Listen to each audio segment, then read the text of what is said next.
Le tissage d'Imani. Imani était la tisseuse la plus talentueuse de son village, mais aussi la plus solitaire.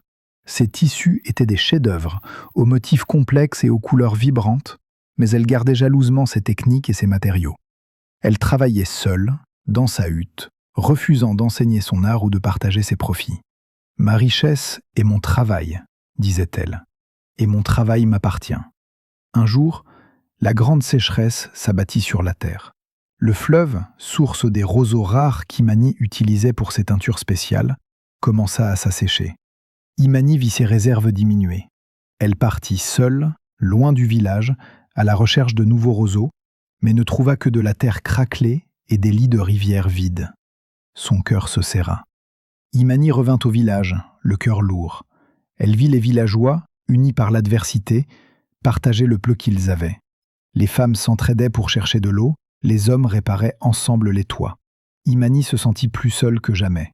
C'est alors que maman Adama, la plus sage des aînés, s'approcha d'elle.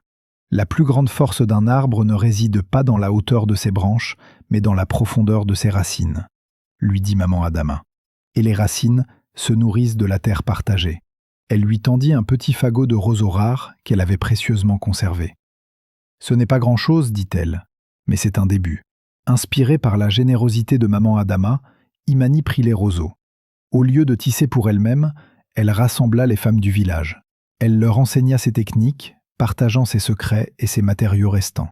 Ensemble, elles créèrent un tissu nouveau, aux motifs entrelacés qui racontait l'histoire de leur unité. Imani comprit que la vraie richesse n'était pas dans ce qu'elle gardait, mais dans ce qu'elle donnait. Abonne-toi, partage et laisse un commentaire. Ça encourage à travailler davantage pour vous faire plaisir.